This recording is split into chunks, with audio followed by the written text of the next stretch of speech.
নাস্তার রেসিপি তো আপনারা অনেক দেখেছেন। আমি আপনাদের জন্য আজকে খুবই সহজ একটি নাস্তার রেসিপি নিয়ে এসেছি। মাত্র কয়েক মিনিটেই খুব সহজেই এই নাস্তাটি আপনারা বানিয়ে নিতে পারবেন। বিসমিল্লাহির রহমানির রহিম। আসসালামু আলাইকুম, ওয়েলকাম টু চ্যানেল। মাত্র একটি ডিম আর 1 কাপ সুজি দিয়ে বিকেলে চায়ের সাথে এই নাস্তাটি মাত্র কয়েক মিনিটেই বানিয়ে নিতে পারবেন। আপনারা চাইলে বাচ্চাদের টিফিনেও এই নাস্তাটি বানিয়ে দিতে পারবেন। আর খেতেও কিন্তু হয় খুবই মজার। নাস্তাটি উপরটা হবে মুচমুচে আর ভিতরটা হবে একদম সফট। আর খেতেও কিন্তু ভীষণ মজার হয়, চায়ের সাথে খেতে ভীষণ ভালো লাগে। তাহলে চলুন রেসিপিটি দেখে নেওয়া যাক। এখানে আমি একটা বাটির মধ্যে একটা ডিম ভেঙে নিচ্ছি। এরপর এখানে আমি দিয়ে দিচ্ছি 1/4 কাপ চিনি। মিষ্টিটা আপনারা আপনাদের স্বাদ অনুযায়ী দেবেন। এরপর দিয়ে দিলাম সামান্য একটু লবণ আর দিয়ে দিলাম 1/2 টেবিল চামচ ভ্যানিলা এসেন্স। ভ্যানিলা এসেন্সটা দেওয়ার ফলে ডিমের যে কাঁচা গন্ধটা সেই গন্ধটা আর আসবে না। আপনাদের হাতের কাছে যদি ভ্যানিলা এসেন্সটা না থাকে সেক্ষেত্রে আপনারা 1/2 টেবিল চামচ লেবুর রসটাও ব্যবহার করতে পারবেন। আর যদি লেবুর রসটাও না থাকে সেক্ষেত্রে আপনারা এটা স্কিপ করতে পারেন। এখন আমি এই ডিমটা আর চিনিটাকে খুব ভালো করে ফেটিয়ে নিলাম।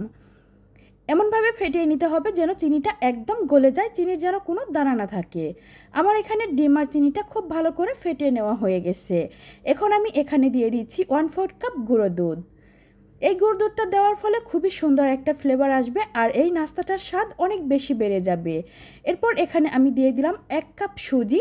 নাস্তাটার জন্য আমি 1 কাপ সুজি নিয়েছি, সুজিটার থেকে আমি অর্ধেকটা সুজি দিয়ে দিয়েছি। এখানে আমি অল্প অল্প করে সুজিটা দিয়ে মিশিয়ে নেব, একসাথে পুরোটা দেব না। আমার এখানে 1 কাপ সুজি লেগেছে। আপনারা যে ডিমটা ব্যবহার করবেন, ডিমটা যদি বড় কিংবা ছোট হয় সেক্ষেত্রে সুজিটা একটু কম বা বেশি লাগতে পারে। আর এই ডোটা এমনভাবে মেখে নিতে হবে যেন ডোটা একটু শক্ত হয়। ডোটা যদি নরম হয় তাহলে নাস্তাটা ভাজার সময় সবগুলো ছড়িয়ে যাবে, ভাজা হবে না। আমার এখানে সুজিটা মেখে নেওয়া হয়ে গেছে। এখন আমি সবগুলো একসাথে করে নিয়ে তারপর এটাকে ঢাকনা দিয়ে ঢেকে 10 মিনিটের জন্য রেস্টে রেখে দেব। ঢাকনা দিয়ে ঢেকে দিলাম 10 মিনিটের জন্য। 10 মিনিট পর আমি ঢাকনাটা সরিয়ে নিচ্ছি।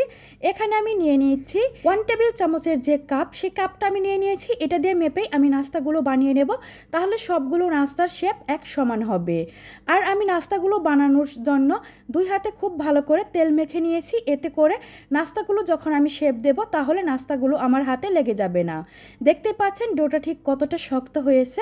এখন আমি 2 হাত দিয়ে গোল করে শেপ দিয়ে নাস্তাগুলো বানিয়ে নিচ্ছি। আপনারা চাইলে যে কোনো শেপ দিয়ে এই নাস্তাগুলো বানিয়ে নিতে পারবেন। ঠিক এই একইভাবে আমি সবগুলো নাস্তায় বানিয়ে নেব। এদিকে চুলায় আমি একটা ফ্রাই প্যানে তেল গরম করে নিয়েছি।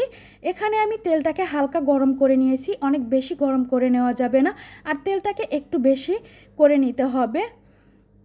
এখন এই হালকা গরম তেলের মধ্যে আমি একটা একটা করে সবগুলো নাস্তা দিয়ে দিচ্ছি। তেলটা অনেক বেশি গরম করে যদি নেন তাহলে নাস্তাগুলো পুড়ে যাবে, ভেতরটা ভালো করে ভাজা হবে না। তাই অল্প গরম করে নিতে হবে। আর নাস্তাটা ভাজার সময় চুলার জালটাকে মিডিয়াম টু লো হিটের মাঝামাঝি রেখে তারপর নাস্তাগুলোকে ভেজে নিতে হবে। আর আমার এই ভিডিওটি যদি আপনার ফেসবুক পেজ থেকে দেখে থাকেন তাহলে আমার ভিডিওটিতে একটা লাইক দিয়ে আমার পেজটা ফলো দিয়ে রাখবেন। আর যদি আমার এই ভিডিওটি আপনারা আমার ইউটিউব চ্যানেল থেকে দেখে থাকেন তাহলে প্লিজ আমার চ্যানেলটা সাবস্ক্রাইব করে দেবেন আর পাশে থাকা বেল বাটনটা অন করে দেবেন পরবর্তী ভিডিও দেওয়ার সাথে সাথে নোটিফিকেশনটি সবার আগে পাবার জন্য। 4 থেকে 5 মিনিট সময় লেগেছে আমার এই নাস্তাগুলোকে ভেজে নিতে। আর আমি চুলার জালটাকে একইভাবেই রেখেই আমি নাস্তাগুলোকে ভেজে নিয়েছি। দেখতেই পাচ্ছেন কত সুন্দর একটা কালার এসেছে আর নাস্তাগুলো কিন্তু অনেকটা ফুলে গেছে। আর এই নাস্তাগুলো উপরটা কিন্তু মুচমুচে হয়েছে আর ভেতরটা কিন্তু একদমই সফট হয়েছে। চায়ের সাথে খেতে নাস্তাগুলো কিন্তু খুবই মজার হয়। আপনারা চাইলে বাচ্চাদের টিফিনেও এই নাস্তাগুলো বানিয়ে দিতে পারেন।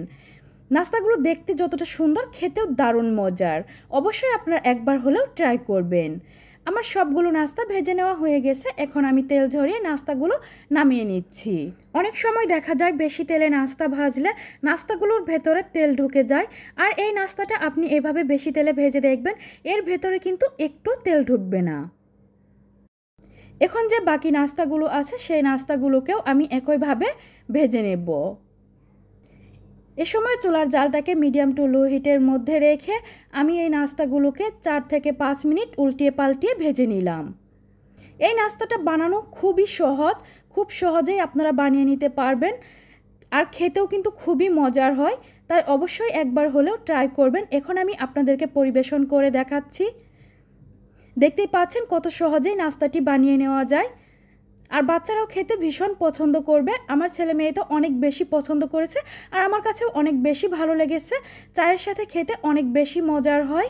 আমার ভিডিওটি যদি আপনাদের ভালো লেগে থাকে তাহলে লাইক, কমেন্ট আর বেশি বেশি শেয়ার করবেন। আল্লাহ হাফেজ।